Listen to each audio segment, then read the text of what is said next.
आज तालिबान दुनिया के लिए बहुत बड़ा खतरा बन चुका है। तालिबान अफगानिस्तान की राजधानी काबुल तक पहुंच चुका है। सबसे पहले जानते हैं तालिबान आखिरकार है क्या। अफगानिस्तान में अमेरिकी हमले से 20 साल पहले से ही युद्ध के हालात थे। सत्ता पलटने के एक साल बाद 1979 में सोवियत सेना ने वामपंथी सरकार के समर्थन के लिए अफगानिस्तान पर हमला किया था। उसकी लड़ाई मुजाहिदीन से थी, जिसे अमेरिका, पाकिस्तान, चीन और सऊदी अरब का समर्थन हासिल था। 1989 में सोवियत संघ की सेनाएं वहां से चली गई, लेकिन देश में गृह युद्ध चलता रहा। अराजकता के उस माहौल में तालिबान का उदय हुआ। यह माना जाता है कि पहले तालिबान धार्मिक स्कूलों में पहुंचा, जिसमें से ज़्यादातर सऊदी अरब समर्थित थे और इस्लाम के कट्टर रूप की शिक्षा देते थे। उन्होंने इस्लामी कानून को अपने अर्थों में प्रचारित किया और क्रूर सजाओं को लागू किया। तालिबान ने टीवी, संगीत, सिनेमा और लड़कियों की शिक्षा पर रोक लगा दी। बाद में पाकिस्तान के आतंकवादी संगठन अल-कायदा के लड़ाकों को पनाह देने के चलते तालिबान अमेरिका के निशाने पर आ गया। अफगानिस्तान दुनिया में अफीम का सबसे बड़ा उत्पादक देश है। उसका अधिकतर पैदावार तालिबान के कब्जे वाले इलाके में होता है। आज तालिबान में हाहाकार मचा हुआ है। आज खबर यह आ रही है कि अफगानी राष्ट्रपति अशरफ गनी ने अफगानिस्तान छोड़ दिया है और जाकर तजाकिस्तान में शरण ले ली है। तो सोचिए कि कितना भयावह स्थिति है आज अफगानिस्तान में। तालिबान के लड़ाके काबुल में पहुंच चुके हैं, बिना एक गोली चलाए, बिना एक खून किए।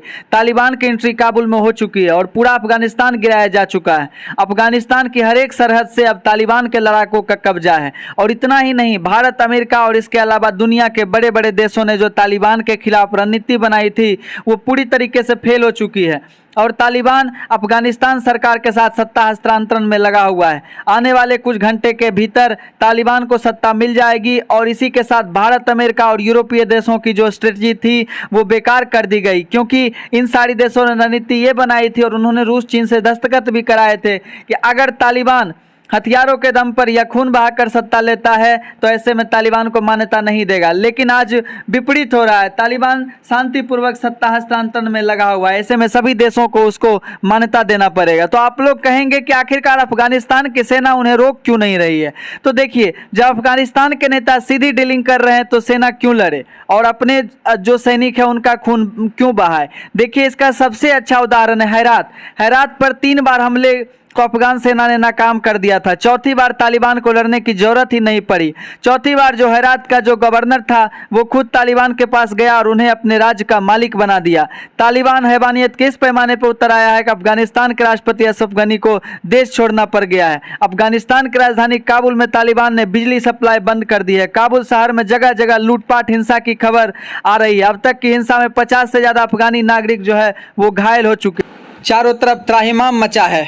आप तस्वीरों के जरिए देख पा रहे होंगे कि तालिबान का जो लीडरशिप है वो अफगानिस्तान के राजधानी काबुल के प्रेसिडेंशियल हाउस में घुस चुका है और वहां जाकर तांडव मचा रहा है। जगह जगह लूटपाट की खबरें आ रही है। जगह जगह जो है बिजली सप्लाई बंद कर दी गई है। एयरपोर्ट पर भी कब्जा कर लिया है। आप देख सकते हैं कि काबुल एयरपोर्ट भी है पूरी तरह से तालिबान के कब्जे में आ चुका है। वहाँ पे जो लोग हैं वो इधर उधर भागने के लिए मजबूर हैं। वहाँ जो अमेरिकी जो नागरिक हैं वो भी जिस हवाई जहाज़ की स्ट्रेंथ मात्र 600 नागरिकों की है, वहाँ भी अमेरिका 800 से 900 नागरिकों को अपने वतन वापस ले जाने पर मजबूर है। इसी बीच एक अमेरिका खुफिया आकलन में कहा गया था कि काबुल पर अगले 30 से 90 दिन के भीतर तालिबान का कब्जा हो सकता है, लेकिन सारे प्रेडिक्शन झूठे निकले। राष्ट्रपति बाइडेन पर यह भी आरोप लगाया जा रहा है उन्होंने अपने राजनीतिक मकसद के लिए अफगानिस्तान को लोगों को उनके हाल पर छोड़ दिया। बाइडेन का अफगानिस्तान से फौज हटाने का फैसला उनके विदेश नीति के लिए बहुत बड़ी विफलता माना जाएगा। यही नहीं, भारत जैसे देश जिन्होंने अफगानिस्तान की सरकार को अमेरिका के समर्थन के भरोसे ही इस देश के विकास के लिए अरबों डॉलर का निवेश किया, उन्हें इस बात का डर सता रहा है कहीं तालिबान पिछली बार की तरह इस बार भी फिर सड़कों, पुलों, बिल्डिंगों और पावर स्टेशनों को बर्बाद करना न शुरू कर।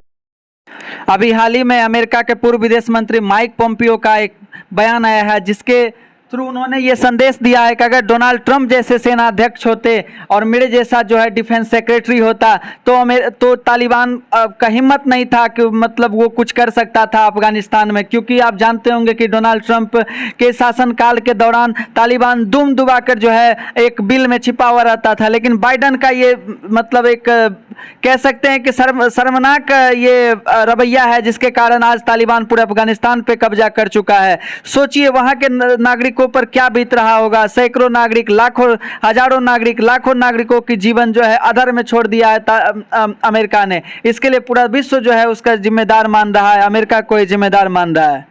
अमेरिका के लिए ये कोई नई बात नहीं है। अमेरिका ऐसा हमेशा इस तरह के घटनाक्रम को अंजाम देते रहता है, चाहे वो वियतनाम का घटना हो, चाहे वो सीरिया का घटना हो। हर जगह अमेरिका आज मुंह की खा रहा है। आप देख सकते हैं तस्वीरों के जरिए हम आपको दिखाने की कोशिश कर रहे हैं कि ये पुराना तस्वीर जो वियतनाम 1975 में जो सैगोन का जो इलाका था वहाँ पे 1975 में जो हालात बने थे, उसी तरह का इवैक्यूएशन आज अफगानिस्तान में भी अमेरिका करने पे मजबूर है। वो लाचार है, उसके लिए सारे रास्ते बंद हो गए हैं।